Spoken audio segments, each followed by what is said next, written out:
25 अप्रैल 2023 की रात टोक्यो के कमांड सेंटर में एक भारी सन्नाटा पसरा हुआ था। जापान एक ऐसा देश जो अपनी अचूक और एडवांस इंजीनियरिंग के लिए पूरी दुनिया के अंदर पूजा जाता था, बेबस नजर आ रहा था। उनका बहुचर्चित हाकुतो आर मून लैंडर, जिस पर सालों की मेहनत और करोड़ों डॉलर का इन्वेस्टमेंट लगा हुआ था, वो चांद की सतह से टकरा करके चकनाचूर हो चुका था। स्क्रीन पर ब्लिंक करते लाल सिग्नल चीख चीख करके बता रहे थे कि चांद ने जापान की अत्याधुनिक तकनीक को उसकी लिमिट दिखा दी है। जापानी वैज्ञानिकों के चेहरे पर एक गहरी हताशा थी। उन्हें समझ में आ गया था कि सिर्फ भारी भरकम बजट और रोबोटिक्स चांद के उस तिलिस्म को नहीं तोड़ सकते हैं। चांद के दक्षिणी ध्रुव पर जहां अरबों सालों से सूरज की रोशनी नहीं पहुंची है, वहां उतरने के लिए कुछ और चाहिए था।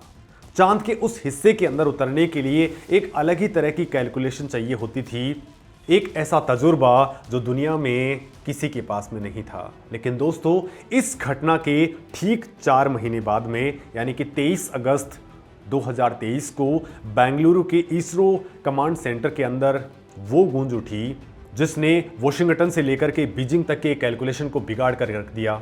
चांद के उसी खूंखार दक्षिणी ध्रुव पर जहां बड़े बड़ों के पसीने छूट गए थे, वहां भारत का चंद्रयान 3 एक पंख की तरह बिल्कुल शांति से उतरा था। भारत ने वो कर दिखाया था जो अमेरिका, रसिया और चाइना भी अब तक नहीं कर पाए थे। इस अचूक सॉफ्ट लैंडिंग ने दुनिया के अंतरिक्ष विज्ञान के अंदर एक ऐसा बवंडर ला दिया जिसकी किसी को उम्मीद नहीं थी।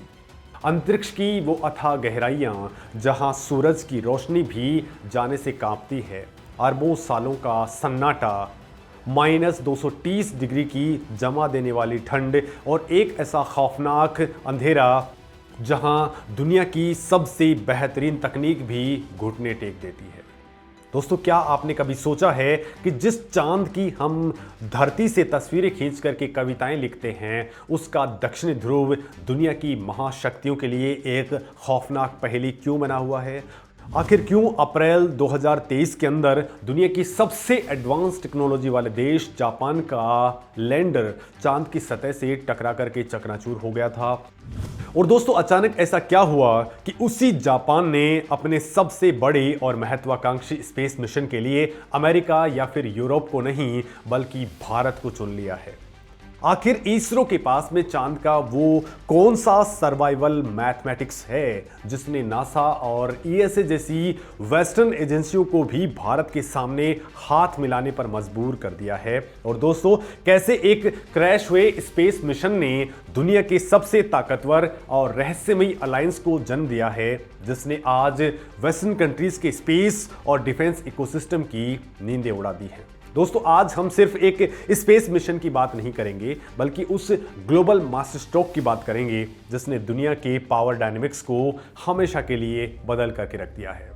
दोस्तों, साल 2023 के अंदर चंद्रयान 3 की कामयाबी की गूंज अभी ठंडी भी नहीं हुई थी कि टोक्यो से लेकर के बेंगलुरु के लिए हाई लेवल डेलीगेशन पहुंचने लगे। जाक्सा के प्रेसिडेंट और इसरो के चीफ के बीच में मैराथन मीटिंग्स का दौर शुरू हो गया। ये कोई आम डिप्लोमेटिक मुलाकातें नहीं थी। कूटनीति के बंद कमरों में टेबल के ऊपर चांद के उन डार्क क्रेटर्स के 3D मैप्स बिछे हुए थे जहां आज तक किसी मशीन ने कदम नहीं रखा था। जापान के वैज्ञानिकों ने माना था कि चांद के उस जानलेवा गुरुत्वाकर्षण और उबड़ खाबड़ गड्ढों को मात देने का जो गणित और सॉफ्टवेयर भारत के पास में है, वो दुनिया के किसी भी देश के पास में नहीं है। दोस्तों, जापान के पास में रोबोटिक्स थी जो दुनिया में किसी के पास नहीं थी। उनके पास में पैसा था और दुनिया के सबसे ताकतवर रॉकेट्स में से एक H3 था, लेकिन उनके पास में चांद पर जिंदा उतरने का वो तजुर्बा नहीं था जो भारत ने अपनी रगों में बसा लिया था। दोस्तों, इन दोनों महाशक्तियों ने तय किया कि अब वो चांद पर सिर्फ उतरने का खेल नहीं खेलेंगे, बल्कि चांद का सीना चीर करके उसके अंदर छिपे रहस्यों को धरती पर लाएंगे। और यहीं पर जन्म होता है एक ऐसे ब्रह्मास्त्र मिशन का जिसे दुनिया ल्यूपेक्स यानी कि लूनर पोलर एक्सप्लोरेशन मिशन के नाम से जानती है।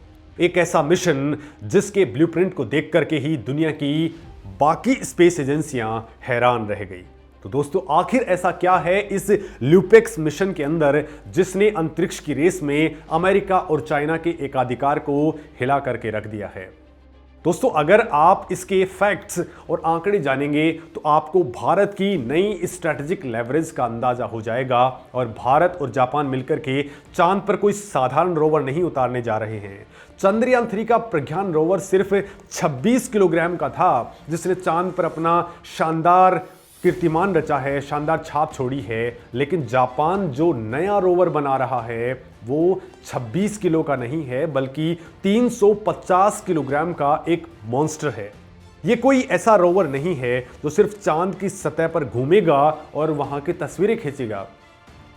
इस 350 किलोग्राम के भारी भरकम रोवर के अंदर एक 1.5 मीटर लंबी ड्रिलिंग मशीन लगाई जा रही है। तो यह चांद की कठोर बर्फ से जमी हुई सतह को चीरना शुरू करेगी।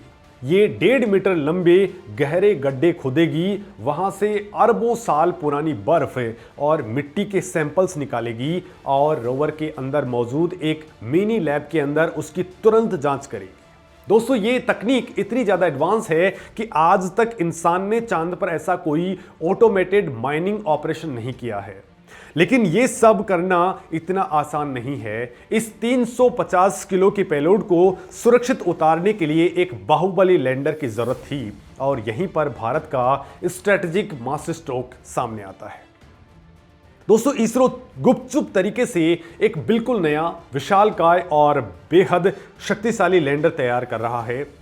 चंद्रयान 3 के लैंडर से कई गुना बड़ा इस भारी भरकम वजन को चांद पर सुई की नोक जितनी सटीकता से उतारने के लिए इसरो नए लिक्विड इंजन और थ्रस्टर्स बना रहा है जिनकी क्षमता 3.1 किलो न्यूटन की होने वाली है। ये वही इंजन होंगे जो कल को भारतीय अंतरिक्ष यात्रियों को गगनयान के मून मिशन के तहत चांद पर उतारने का रास्ता साफ करेंगे। दोस्तों चांद की ये रात धरती के 14 दिनों के बराबर होती है। जब चांद पर सूरज छिपता है तो वहां कोई रोशनी, कोई गर्मी नहीं बचती है।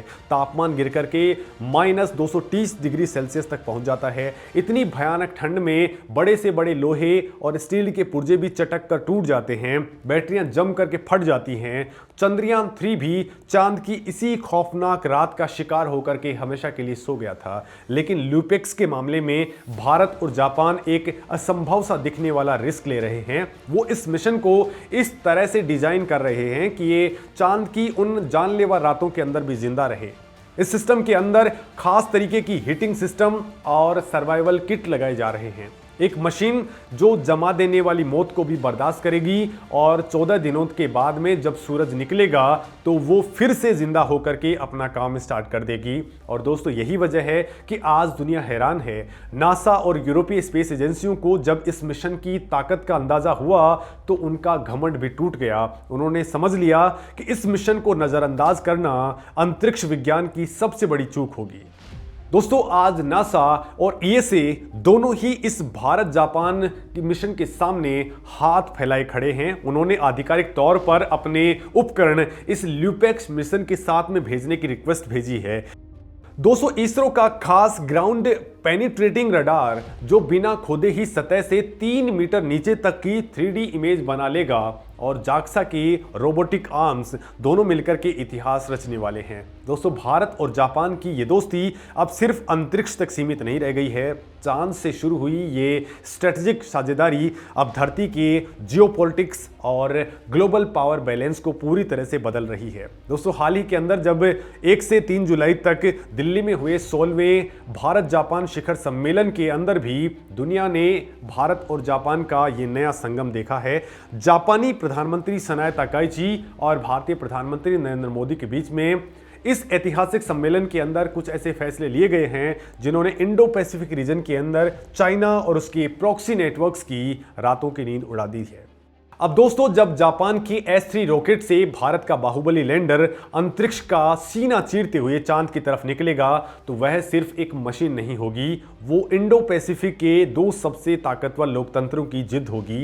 ये नया भारत शोर कम करता है लेकिन इंपैक्ट बहुत ज़्यादा छोड़ता है। स्पेस सेक्टर की ये लीडरशिप डिफेंस के अंदर आत्मनिर्भरता और इकोनॉमिक सप्लाई चेन का नया आर्किटेक्ट साफ बताता है कि पावर बैलेंस के अंदर अब भारत स्पेक्टेटर नहीं है बल्कि साइलेंट आर्किटेक्ट बन चुका है। चांद का जो दक्षिण ध्रुव जहां कभी अंधेरा और खौफ का साया हुआ करता था, वहां आज से भारत के स्पेस डोमिनेंस की नई रोशनी निकलने वाली है। दोस्तों, आपको क्या लगता है, भारत का ये एग्रेसिव और कैलकुलेटेड मूव आने वाले समय में ग्लोबल पावर बैलेंस का सबसे बड़ा गेम चेंजर साबित होने वाला है, या दुनिया अभी भी भारत की असली रणनीतिक ताकत को कम आंक रही है? कमेंट में अपनी बात जरूर लिखें। नमस्कार दोस्तों।